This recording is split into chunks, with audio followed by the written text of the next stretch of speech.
අපගේ දිනපතා භෝජනය.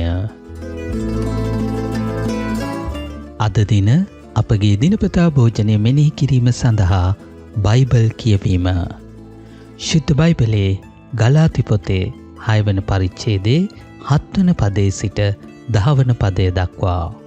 මුලා නොවන්න, කිසිවෙකුට දෙවියන් වහන්සේ රැවටිය නොහැකිය. මන්ද මිනිසෙක් තමා වපුරන දේම කපා ගන්නේය. කෙලෙස් මල නැමැති කෙතෙහි වපුරන්නා කෙලෙස් මලින් ජරාවට පත්වන මරණය නැමැති අස්වැන්න නෙලා ගන්නේය. ආත්මයාණන් නැමැති කෙතෙහි වපුරන්නා ආත්මයාණන්ගෙන් සදාතන ජීවනය නැමැති අස්වැන්න නෙලා ගන්නේය. ඒ නිසා යහපත කිරීමට මැලි නොවෙමු.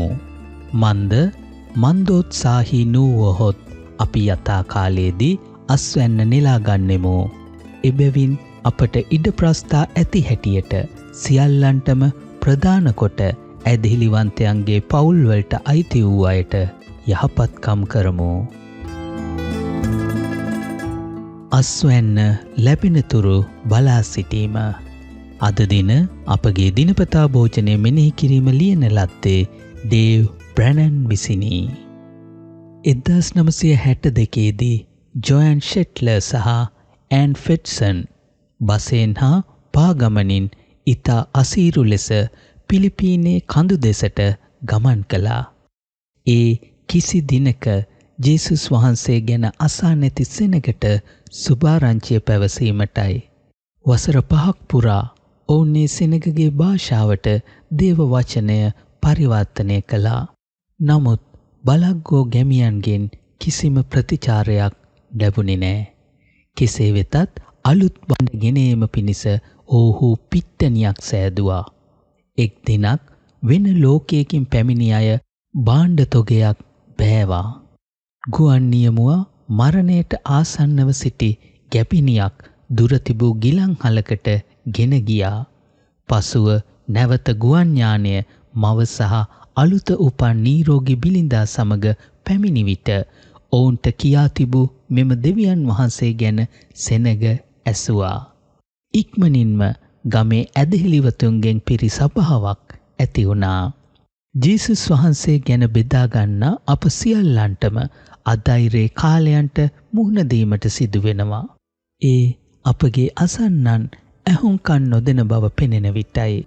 එසේ සිදුවිය හැකි බව අපොස්තුලු පාවුලු දැන සිටියා.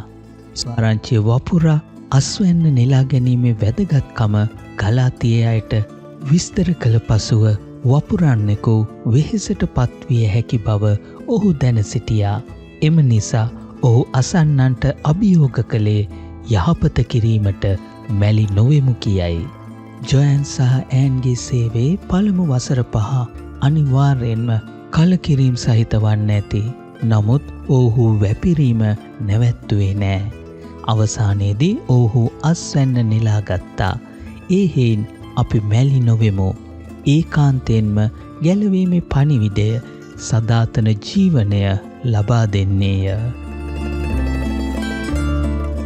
අපි යාඥා කරමු.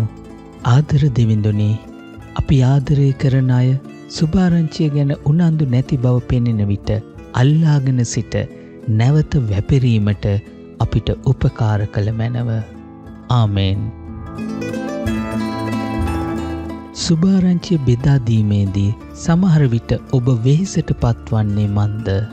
ඔබට ඇති ස්ථීර බලාපොරොත්තුව කුමක්ද?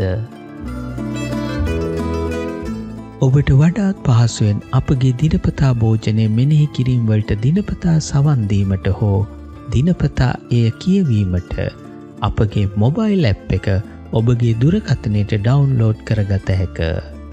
පහත ඩිස්ක්‍රිප්ෂන් බොක්ස් එකේ ඇති ලින්ක් මගින් Google Play Store හෝ Apple App Store වෙත පිවිස ඔබත් අදම ඩවුන්ලෝඩ් කරගන්න. අද දින අපගේ දිනපතා භෝජනය මෙනෙහි කිරීම ඔබට ආශිර්වාදයක් වූවා නම් මේ ගැන අන් අයටද පවසන්න.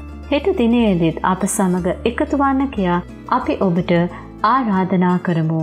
ඔබට ජේසු පිහිටයි.